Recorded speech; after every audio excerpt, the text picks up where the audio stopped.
name's Keifer, and for those of you who are wondering, no, my parents don't smoke weed. Anyway, I'm a sophomore here at University of Iowa. I'm a mass communications major. 20, recently turned 20. Being 20 is kind of weird. You're finally not a kid anymore.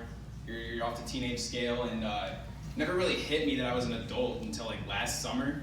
I was working at this Mexican restaurant, and one day this group of like 4 or 5 older ladies walk in, late 50s, early 60s.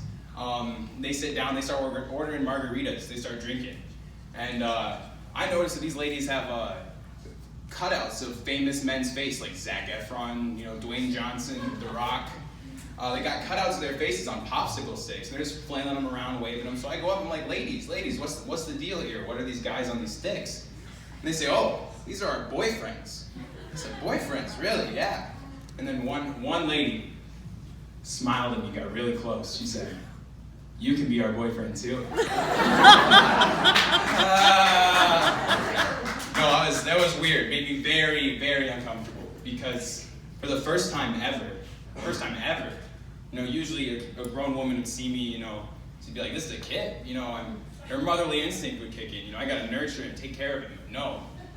These grandmas wanted to fuck me. It was different. I can't really get every experience. So, like I said, I'm 20, so I'm to that point in my life where I really need to start figuring shit out. I need to figure out what I'm doing with my life, where I'm going, and recently I had a roadblock because I had to change my major. The other day, not too long ago, I found out that nursing only refers to breastfeeding when talking about newborn babies. And then, as a second-year nursing major, I'm not going to be sucking titties anytime soon. What's the point?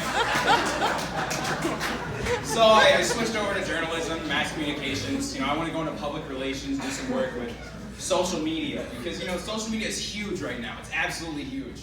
There's like 1.5 billion daily active users on Facebook. It's a shit ton. But I'm willing to bet that most of the people in this room do not check Facebook every day. It's kind of dead for our age group. Kids our age don't get on Facebook. And why is that? It used to be so big. Everybody was on Farmville. What happened? I'll tell you what the fuck happened.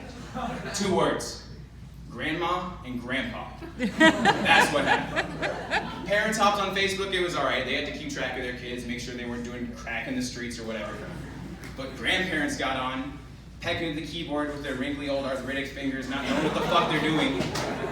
And then you can't post a picture of you and your friends without her commenting, search for easy chicken recipes, because she doesn't know the fucking difference between Google and Facebook.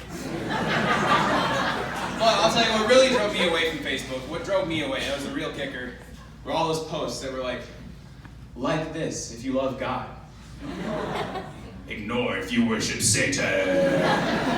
It just drove me nuts, as if you were gonna die, get to the pearly gates of heaven, St. Peter's kicking it there behind his desk, open his little booklet. Yes, Keifer.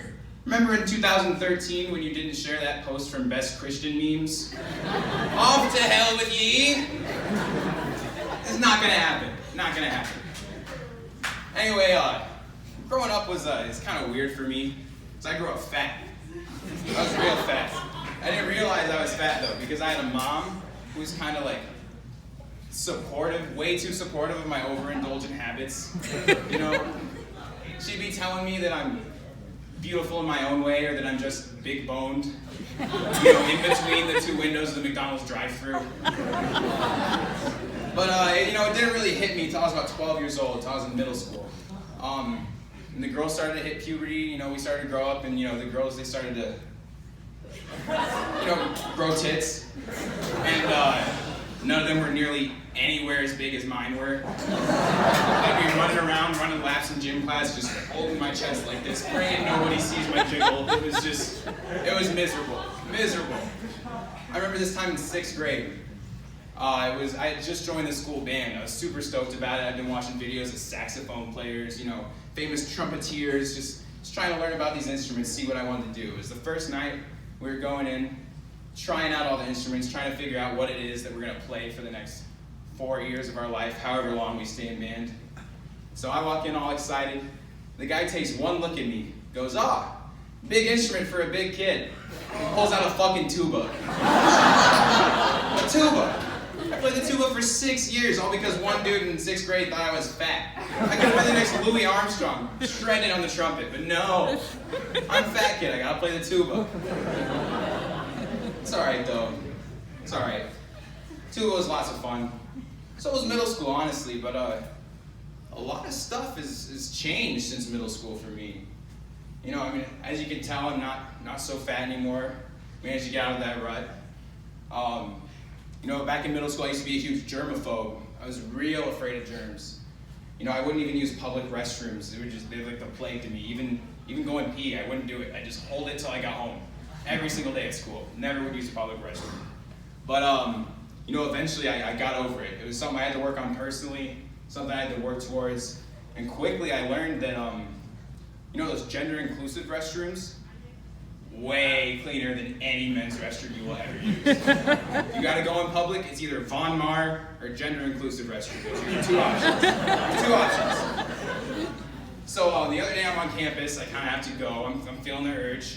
I walk past the gender-inclusive bathroom, so I decide to stop in. You know, I open the door, peep it out, and the seat and the floor around the bowl are just completely covered in piss. Like, it's disgusting. It's everywhere, everywhere. Normally, I would have been just appalled, disgusted, you know, pissed off almost. But you know, this time, no pun intended. This time, I didn't really care. You know, it was all right because, you know, this was the gender-inclusive bathroom. All I could assume is that it was a transgendered guy who just wasn't good at aiming yet, you know? He's had his dick for 2 months. I got years of practice on this. Can't blame the guy. All right, that's it for me.